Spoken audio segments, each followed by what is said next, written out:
It was a sunny and warm morning, the kind that makes us want to resolve everything as quickly as possible and take refuge in a cooler place.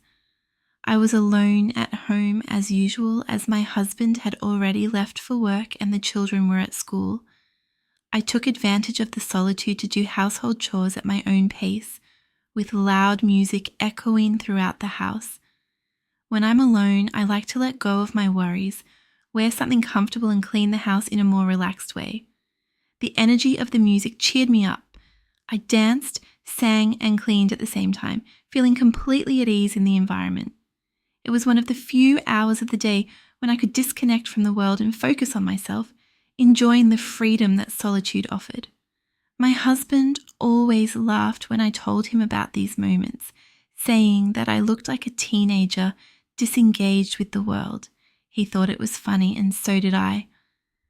On that particular day, while I was lost in music and chores, I didn't hear the doorbell ring. Max, one of my husband's best friends, had stopped by the house to return the lawnmower he had borrowed the weekend before. He tried to call me, rang the doorbell several times, but to no avail. When he got no response, he decided to leave the mower in the back garden. He was already from home, so he knew the way and didn't mind doing it without explicit permission. As Max passed the dining room on his way to the backyard, something unusual happened. Through the window, he saw me. There I was, in a nightgown, dancing and singing without realizing that I was being watched. He stopped, surprised, and looked at me for a while. What for me was a simple domestic routine, for him it seemed like something very different. He stood there, almost hypnotized, watching my carefree movements to the music. Finally, as I spun around, I noticed a shadow next to the window. I got a huge scare. My heart immediately accelerated, thinking there was an intruder. When I looked again, I saw it was Max. Still surprised and trying to cover myself with my hands, I quickly put on a dressing gown and went to the garden to find out what he was doing there. "Max, what are you doing out there?" I asked, still a little disconcerted. "Sorry, I tried to ring the bell, but I don't think you heard it," he replied, a little embarrassed. "I came to return the lawnmower, but when I noticed there was movement inside the house, I thought it might be a burglar or something. I just wanted to make sure everything was okay." I laughed, finding it funny that he mistook me for a possible thief. A thief? Max? Serious? I think I'm more likely to scare off any thief with my clumsy dances. I joked, trying to break the ice. He laughed, but still looked a little uncomfortable. I suggested that we go in for something cool. After all, the heat was intense, and after that little scare, I also needed a break. I prepared 2 glasses of orange juice and we sat in the living room. As we drank the juice, I noticed that Max was quieter than usual. He had always been an outgoing and cheerful person, but at that moment he seemed to have difficulty finding the right words. I decided to ask, "Max, is everything okay? You look a little strange today," I said, trying to sound casual. He hesitated for a moment before responding, seeming to struggle with his own thoughts. Yes, it's okay, it's just..." He paused for a long time as if trying to decide what to say. I can't get what I just saw out of my head. My curiosity was instantly piqued. What exactly had he seen that had left him so disturbed? "What do you mean by that?" I asked, already mentally preparing myself for any answer. He let out a sigh as if he was relieved to finally start talking about what was bothering him.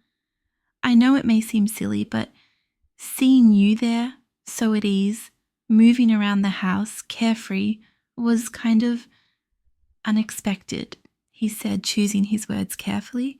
I felt my face heat up. Was he complimenting my appearance? It was something as unexpected as his confession. "Oh, Max, it's no big deal. I was just cleaning the house.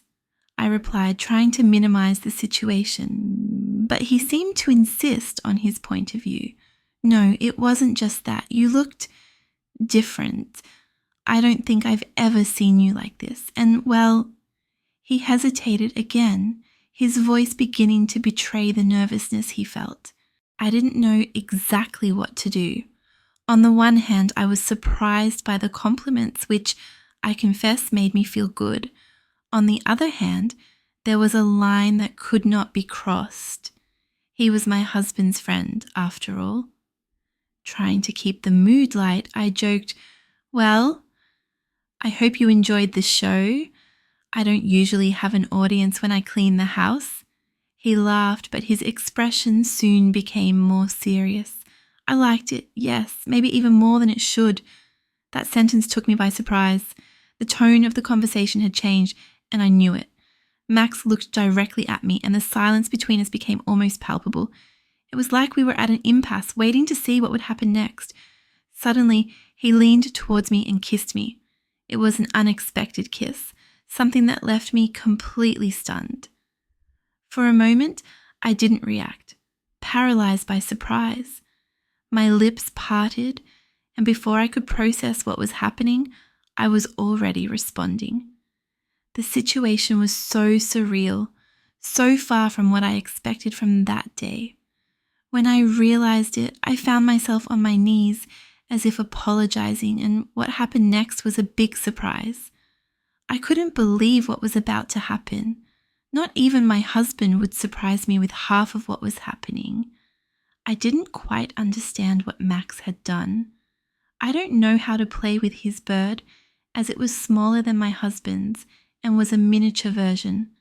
I don't normally play with my husband's bird much, so I was nervous when I started playing with this majestic bird borrowed from my husband's friend, Max. I opened my mind and got creative, spending a few minutes playing with it in my living room. Although I had a lot of fun, guilt quickly set in when I realized we hadn't invited my husband to play. At that moment, Max grabbed my arm and lifted me up. He seemed upset about the situation and decided to apologize. His apology was the most sincere and profound one I have ever received in my life. And soon he was on his knees in front of me begging for forgiveness. I gave her my cage to play in, and somehow that seemed to ease her pain. I was excited to be a support to ease Max's emotional burden, although at one point I was afraid of being selfish with my husband because I didn't share my cage with him and I didn't ask to borrow his bird. This feeling of guilt disappeared more and more as I immersed myself in playing with Max. Our toys, his bird, and my cage made a perfect team as we played on the couch, hoping for emotions that felt like a roller coaster of pleasure. I feel, at the top of this mountain, a sensation new to me, but strangely coordinated with Max. "Are you ready? Do you like the way I play with you?" asked Max, to which I responded enthusiastically. "Yes, Max, I liked it. Let's play." Most of the time I didn't know exactly why, but our game had a touch of madness that made it special and unique. "You are beautiful. I wasn't wrong in thinking it would be fun to play with you." "I liked it," Max said, expressing his pleasure. At that moment, I felt like I had hit the jackpot. Yes, I completely understand that the bond we share is unique. Our imagination seems to have no limits. The cage you have makes my bird fit perfectly, adding excitement to the game. Thank you for inviting me to play at your house. I was surprised that you and I are playing in your living room with my little bird in its cage. I was very excited. It was a wonderful experience, one of those rare moments when even Max was excited. At that moment, he offered me a glass of natural yogurt that he had brought me. We are sitting on the couch so we can taste this flavor. The snack was so rich and creamy that I honestly loved it. It was the beginning of an unusual game with one of my husband's friends. After this incredible experience, I found myself immersed in a new world that I had ignored for so many years for no apparent reason. I had my cage without exploring its possibilities, and now, like many of the best things in life, I discovered this world by chance. I have no intention of wasting this opportunity in the future. I await your comments. If you liked this story, don't forget to subscribe to the channel, like and share the video. It's free and helps us a lot to continue bringing more content like this. Until next time.